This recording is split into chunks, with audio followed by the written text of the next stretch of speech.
It's a new year and my holiday is finally over. I'm back in Pretoria, back in my studio where I feel comfortable. At times over there on holiday, it was a little bit erratic, up and down with a Wi Fi signal, noise in the background. But here, I feel very comfortable and happy to reconnect with all of you. Happy 2024. It's the start of a new year. 2023 was good, but that's gone now. And today, it's the first episode of the 360 show and I'm very excited to get things going this year. So today we'll be covering the Betway SA20. That's South Africa's pride. It's the big tournament happening very soon over here on South African shores. We'll do a bit of a preview with that tournament. Then also big news: Kohli and Rohit are back in the India squad, the T20 squad. That is, there were talks of them stepping down and leaving T20 cricket, but there's that big World Cup coming up next year, and it shows India's intent to go and win that one. Also, the T20 World Cup, then I just spoke about that, 2024. We'll cover a bit of that. And then there's big news with Steve Smith that said that he will be available to open the batting in place of Warner. Very interesting call that. We'll cover a bit of that. And then we'll finish with a 360 quiz as per usual. So, without further ado, let's hear it. We're watching a very high-class player. This is when you know every development is at his best.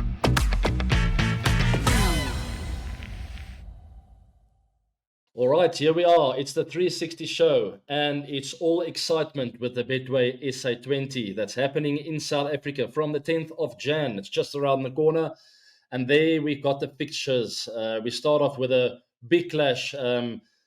Sunrisers Eastern Cape against Joburg Super Kings, JSK and SEC.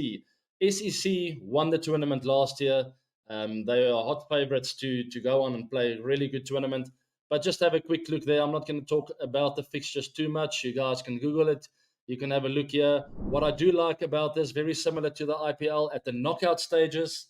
If you finish top of the log, if you're 1 or 2, you also get that little bit of a reward for playing good cricket. So it's 1 versus 2 in that knockout, the very first knockout.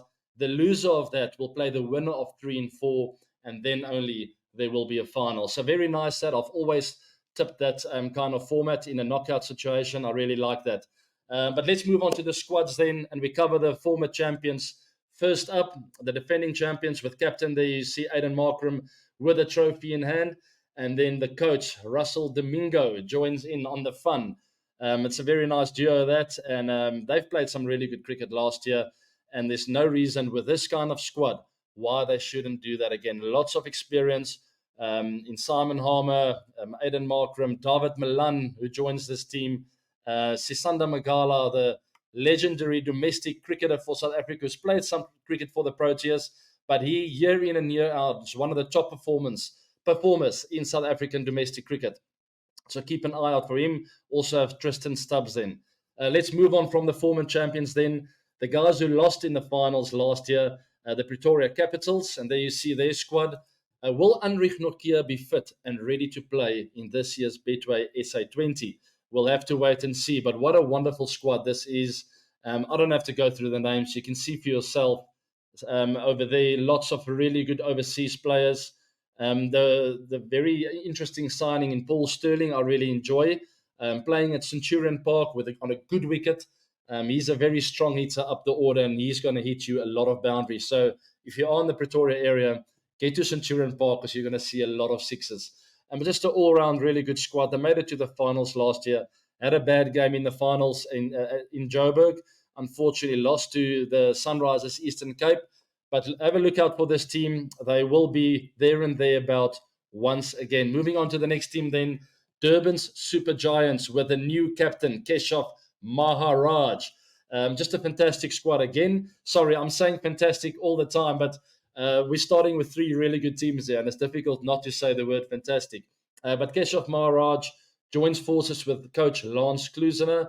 A really good team. If you go through the names there, Heinrich, Klaasen, Nicholas Puran, I thought is a fantastic addition to the squad. Kyle Myers, we know what he's capable of. You've watched him many times over there in the IPL. And I love to see Jonty Rhodes there. He is a Durban boy, and he joins this team.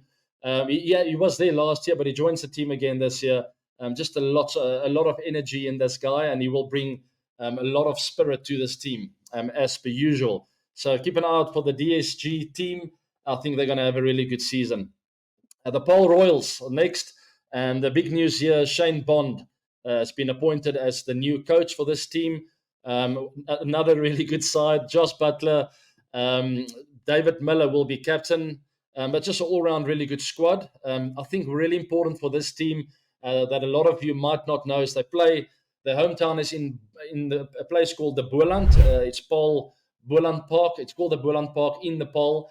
You need to know what you're doing over here to win cricket games. And if they can make it a hometown fortress like they did last season, I think they're going to have a really good tournament. The next team is the My Cape Town team. The guys who underperformed immensely last season, but do not look past this squad. It's all around class. Wherever you look, there's class. And that's got a lot to do with the Mumbai Indians setup in India. The My Cape Town setup as well is run in a very similar manner, very well organized. They do their homework they in months in advance, and they would have been planning really hard and really well for this tournament. Big news: Robin Peterson is head coach. He was part of the squad last season, but now he's become the head coach of the squad. And also some really big news in Karen Pollard joining this team, just adding to the flavor of this incredible squad. Go through the names there, guys: Rashid Khan, Jofra Archer, Karen Pollard, Liam Livingston, Chris Benjamin, a young player from England. He's actually South African who moved to England. He's made headwaves over there in the T20 Blast and also the 100, playing lots of scoop shots and really unsettling the bowlers. There's experience in Rassie van der Dussen, Kagiso Rabada. The list goes on. If this team doesn't go all the way, I don't know. But yeah, just an all-round really good squad. They also have Lassit Malinga and Hashim Amla in the coaching department, helping out with more experience. So keep an eye out for this team. They can play cricket, there's no doubt about it. But will they underperform again this season, feeling the pressure of playing in front of the big crowd of Cape Town and Newlands? We all know about that incredibly beautiful cricket ground. Will they feel that pressure again like last season? Or will they make it this incredible home ground where they don't lose a game? Time will tell. We'll wait and see. Then another team who did really well last year, the Joburg Super Kings, led by Faf du Plessis. We know he played for Chennai Super Kings for many years, moved to RCB recently. But when you talk about Chennai Super Kings, you immediately think of MS Dhoni, Jadoo. Faf's name comes to mind. And here he is. When Joburg Super Kings come to mind, you think of Faf du Plessis. Also, two really good signings. I think Stephen Fleming is known for his really smart thinking. He's got a smart cricketing brain, and he signed Moeen Ali and Imran Tahir, two very experienced campaigners. We know what Moeen Ali is capable of with both bat and ball, and Imran Tahir I've rated as one of the best wrist spinners of all time that I played against. So great two signings there, and the rest of the squad is just really well balanced. They made it to the knockouts last season, got knocked out by incredible innings from Aidan Markram at Centurion Park, where he scored a big 100 to chase down a big total and win that game for the Sunrisers Eastern Cape.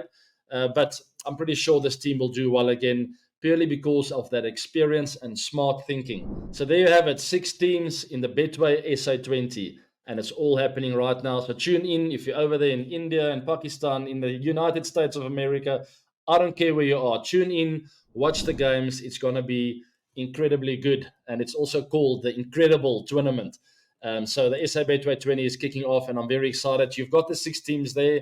It's a small kind of setup. I mean, compared to the IPL, where you have 10 teams and a very long tournament, this tournament consists of 6 teams only, and only for 1 month. It starts the 10th of Jan. It ends on the 10th of Feb. And I enjoyed every moment of being a part of it last season. I cannot wait to step out there at St. George's Park on the 10th of January, and you will see me on the television screens doing a bit of commentating and giving my thoughts about each and every game, and also analyzing the players. It's a great tournament, and we're all very excited. If you are in South Africa, please go watch the games of cricket. You will be blown away. There's so much entertainment, and as I mentioned before, Graeme Smith and co did a fantastic job with this product. I absolutely can't wait to be a part of it. Moving on to some other news, pretty big news as well. Virat Kohli and Rohit Sharma is back in the T20 squad for India. They play 3 T20s against Afghanistan, and also Sanju Samson and Shivan Dubey make their comebacks. It's also exciting that I've always been a fan of Sanju. I think he's a wonderful player. He's been an incredible performer for Rajasthan Royals for many, many years. And it's great to see his name back in that side. And then we have a tweet here from Rohit Sankar saying, so pretty much this will be India's T20 World Cup squad. And I've got to agree with him when India showed their intent by adding Rohit and Virat to the squad. And I think they're purely thinking about that T20 World Cup coming up. Also, Cricket Minister of India saying many newspapers and articles have criticized the inclusion of Virat and Rohit Sharma. Basically, they are of the view that the youngsters should not be ignored. And I agree to a certain extent, but at the end of the day, people, it is a cricket World Cup. You play your best players. If you think Virat Kohli is good enough, you put him in the side. I don't care if he's managing his career a little bit because he's a touch older. I'm pretty sure a 20-year-old will understand that legendary Virat Kohli and Rohit Sharma got to replace them to go and win the trophy for India. I wish I had that kind of management when I was a bit younger. Well, not that much younger, maybe around 35. Anyway, that's that. I think it's a good call from India, and I think they stand a really good chance to go and win that T20 World Cup. You play your best players. That's it. And there's the fixtures. And there's a pool of death, as you guys alluded to, with the 360 live show. South Africa, Sri Lanka, and Bangladesh, Netherlands, and Nepal. I told you guys, I don't think it's the pool of death, but you guys think so. So Group D, I think Group A and Group B have some really big games. The big news there in Group A, India and Pakistan, once again in the same group, and that's going to be very entertaining. I can't see any other team going through than the two of them, but we'll see what happens. Group B, England and Australia, the two big teams there, and then Group C, New Zealand, West Indies, Afghanistan. We know Afghanistan have upset quite a few teams in the ODI World Cup, and I do think that they are going to upset even more teams in the T20 World Cup. I absolutely can't wait. And just very quickly then, South Africa's games there. They play against Sri Lanka, the Netherlands, Bangladesh, and Nepal, starting with Sri Lanka on the 3rd of June. Very exciting stuff there, but I cannot wait for that India-Pakistan game. It's normally a huge fixture. So you guys have been calling Group D the group of death, and I've got to agree with you to a certain extent. I do think South Africa and Sri Lanka should qualify, but Bangladesh have been playing incredible cricket over the last few years, just getting stronger by the day, and they can upset the South Africa or Sri Lanka on any given day. And let's not throw away the Netherlands and Nepal. The Netherlands have this habit of beating South Africa in World Cups, and Nepal have some world-class cricketers in their setup, quite a few of them playing in the IPL as well. So it's all to play for in the Cricket World Cup coming up next year. That's the T20 Cricket World Cup in 2024, and you've got all the fixtures there. Hold on to your seats, but not yet. Still a little bit of time to go. First, it's the SA20 and also the IPL. So lots of cricket to look forward to. Lots of big events coming up this year. I'm super excited. I love this. Steve Smith putting up his hand to replace David Warner as the test opener for Australia. There's some quotes that I'm going to read out for you guys. I'm actually happy to go up the top. Yeah, I'm pretty keen if that's what they want to do. Oh, mate, sorry, I'm throwing a bit of Australian accent there. But Steve Smith putting up his hand, in his own words there, he's pretty keen to give it a go. And then Shane Watson said, Steve Smith opening the batting. He has got the technique. It is the challenge he needs. I don't know, guys. I don't know if I agree with this. Where has he scored his runs for so many years? Where is he the best? Where's he got the best average of all Test cricketers around the world for the last 10 years?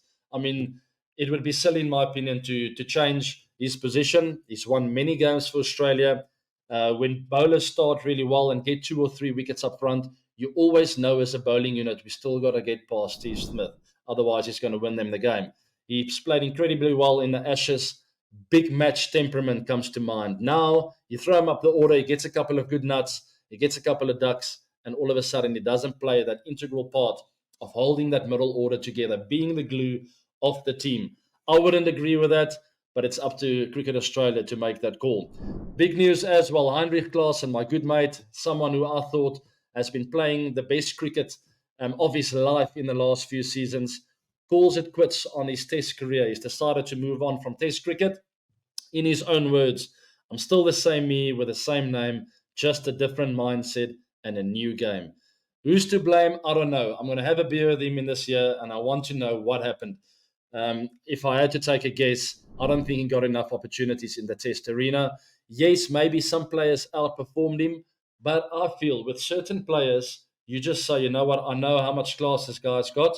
He's going to play all three formats. We're going to give him an extended run because we know what he's capable of on the biggest stage. He's done it in World Cups. He's done it in the IPL. Let's just give this guy some time to play Test cricket. We know he can score big hundreds. He can take the gloves as well.